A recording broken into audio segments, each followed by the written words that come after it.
iPhones are about to change in a major way. But don't kid yourself, it's not because Apple wants them to. Instead, it's all because of the brand new EU Digital Markets Act, which will break up a lot of the monopoly that Apple have over their own ecosystem. Now naturally, this new proposed law is going to affect all companies working within the EU's jurisdiction. Apple is the main one everyone's focusing on because of the history of anti-consumer behavior and the special walled ecosystem they've been building. And if this law passes, Apple will have to allow, at least in the EU, things like sideloading, third-party app stores, and messaging servers interoperability. So iMessage users, that last one's for you. Now one main thing to note is that this hasn't been passed into law just yet. However, it's expected to become law without much issue when the vote happens very soon. And if it does get voted in, it can become law across the entire union as early as October, which should give Apple and other companies enough time to make the devices compliant with this brand new law. That is, if Apple will comply.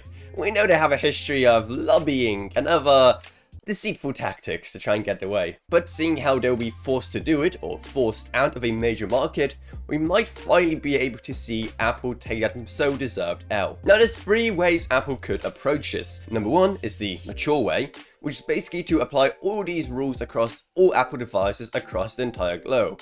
So people don't find themselves having to work on different rules depending on whether they live in the EU or not. Secondly, there's the salty way, where they could just apply these rules just to the EU, which naturally will create quite a bit of confusion when moving between the two places or buying devices between the EU and non-EU countries.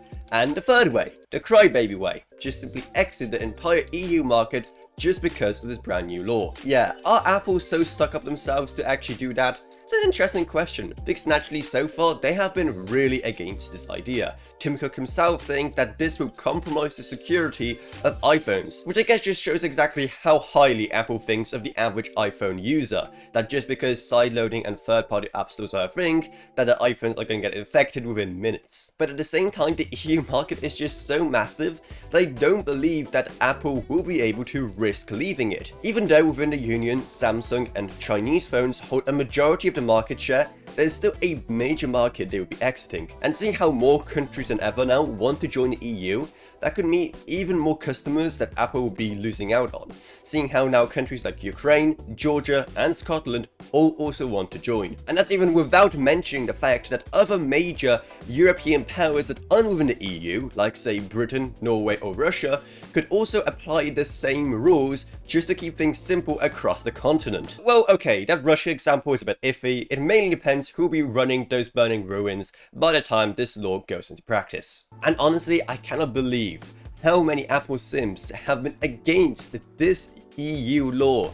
Like, it is insane exactly how many people are trying to defend Apple here and trying to protect the precious walled garden. They are literally against giving people the freedom to do with the phones whatever they want. Because one thing you have to remember is that you don't have to partake in this if you don't want to. If you're scared you get a virus or something, or you just simply don't have to use these new tools, you don't have to. I mean, the Android ecosystem is famous for its third-party app stores and sideloading, but never in my history of owning Samsung phones have I ever even had to use them. I just really never had a need, but it's nice to have the freedom to do so if I have to. So I guess the lesson for today is pretty simple.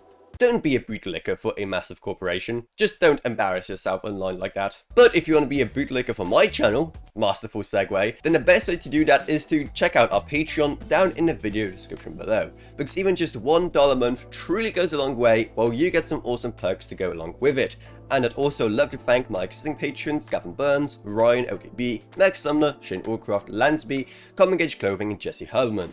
Thank you guys so much, support truly goes a long way. Down there you're also going to find our Discord server if you want to talk to me, us at this or whatever else really. Plus down there's our social media links as well, along with our merch store. But anyway, that's about it, so I hope you enjoyed this video. If you did, remember to subscribe, like, whatever, and I'll see you all in whatever I make next. Goodbye everyone, goodbye.